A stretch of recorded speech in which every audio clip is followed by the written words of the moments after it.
Bismillahirrahmanirrahim. Assalamualaikum warahmatullahi wabarakatuh. Selamat datang kawan-kawan di channel Hobi Tasik ya. Di sini kita akan membahas bagaimana cara mencarger sepeda listrik yang benar ya, supaya baterai awet, sepeda listrik tidak rusak ya. Ini ada caranya teman-teman. Ada hal-hal yang harus kalian jauhi atau jangan lakukan ketika kalian mencarger sepeda listrik ini. Model sepeda listrik saya seperti ini ya, umum ya, Uwinfly Baby 2 ini udah lawas sekali, udah 4 tahun lebih. Makanya saya banyak pengalaman, banyak yang harus kalian ketahui juga saat mencarger ya. Untuk poin pertama langsung saja teman-teman. Ini kalau misalkan kalian menggunakan sepeda listrik ini, kalian dilarang sampai habis total teman-teman ya. Karena kenapa ini berlangsung atau berkaitan dengan akinya atau baterainya yang ada di sini ya. Ini kalaupun kalian habiskan ya, kalau misalkan kalian habiskan akinya total ya, ini kadang-kadang ada yang susah ngangkat lagi ya.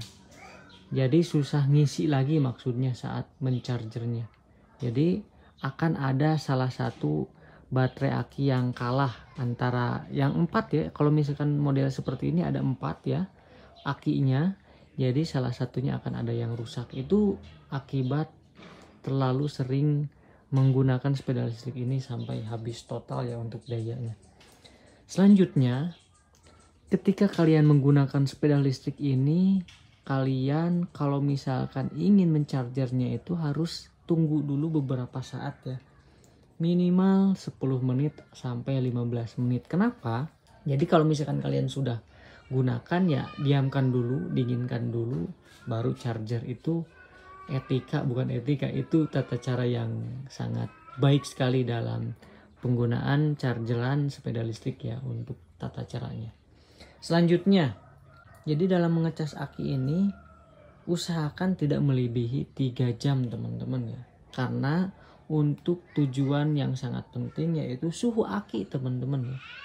Dalam proses charger ini akan meningkatkan suhu atau panas ya, suhu panas yang ada di sel-sel aki ini. Jadi kalian harus tunggu dulu beberapa saat, misalkan sudah 3 jam nih di charger. Nah ini tunggu dulu, cabut dulu minimal 15 menit, tunggu suhu rendah dulu baru charger lagi. Kalau misalkan akinya atau baterainya habis ya, habis atau lemah banget. Nah untuk poin selanjutnya, untuk chargeran sekarang teman-teman ya. Untuk chargeran ini kan bentuknya tuh seperti ini teman-teman ya. Nah seperti ini, dan kepalanya itu ada 3 ya. Nah ini coba kita praktekkan ya. Ini sangat penting sekali ya. Ini coba tancap. Nah ini harus seret teman-teman ya, harus seret banget. Kalau misalkan kurang seret atau longgar, dia akan terjadi akan terjadi aliran arus pendek teman-teman ya, percikan atau suhu dalam pertemuan dari colokan charger ke sepeda listrik ini akan menimbulkan suhu yang sangat panas. Nah ini sangat penting ya. Jadi bisa kalian renggang-renggangkan atau bisa kalian dekatkan ya, dalam jaraknya ya antara ini dan ini bisa kalian dekatkan dengan tang supaya seret teman-teman ya. Ini pernah kemarin saya ini kan udah lama 4 tahun ya, pas dipegang agak panas teman-teman. Ternyata memang ini longgar tadinya ya. Kalau misalkan dicolok tuh longgar banget teman-teman ya, karena sudah lama juga ya. Itu harus diperhatikan juga.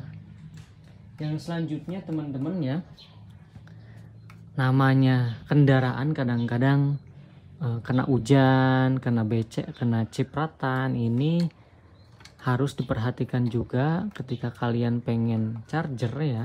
Ini harus benar-benar kering teman-teman ya. Keringkan dulu, lihat dulu baru charger. Sama juga itu pun ya, namanya air ya, dengan setrum ya bahaya ya, takut ada korslet. Nah, jadi kalian itu kalau misalkan mencharger itu harus mempunyai alat timer teman-teman ya. Maksudnya apa? Ini kan berkaitan yang tadi ya teman-teman ya. Tidak boleh lebih dari 3 jam supaya tidak overload atau supaya suhu dari baterainya ini terjaga. Nah, ini bentuknya seperti ini teman-teman ya. Timer ya, timer, stop kontak timer. Ada 2 jenis. Nah, ini untuk analog dan ini yang digital teman-teman ya. Ini sama saja. Nah, ini kalian harus punya. Jadi kalian kalau misalkan malam-malam nih set aja 3 jam. Nah, ini jadi kalau misalkan kalian ditinggal tidur kan aman ya. Tidak akan ada overcharge dalam pengisian baterai. Dalam tempat ya. Kalau misalkan di dalam rumah kan aman ya. Kalau di luar ya, hindari ada paparan sinar matahari langsung ya, karena memang panas ya. Kalau misalkan chargeran ini dalam proses charger ini panas teman-teman ya. Bahkan untuk yang ori ya, yang ori ini ada kipasnya di dalamnya. Jadi kalau misalkan ditambah sinar matahari dan di luar di proses charger ya berjam-jam, ini akan panas sekali teman-teman ya. Jadi hindari tempat yang terkena langsung sinaran paparan matahari. Jelas ya, karena memang kembali lagi suhu ya, suhu yang ada di baterai, suhu yang ada di chargeran ya, supaya awet teman-teman. Kalau misalkan kalian dengar ya, harus colok dulu chargeran langsung baru colok ke sepeda listrik, itu tidak, menurut saya tidak tidak terlalu berpengaruh terhadap aki. Tapi yang tadi disebutkan, poin-poin yang disebutkan tadi itu lebih penting ya, lebih baik, dan hindari kalau misalkan selagi kita bisa hindari. Jelas ya teman-teman ya untuk tips dalam mencharger sepeda listrik, mudah-mudahan bermanfaat. Jangan lupa subscribe teman-teman untuk channel Hobi Tasik. Assalamualaikum warahmatullahi wabarakatuh.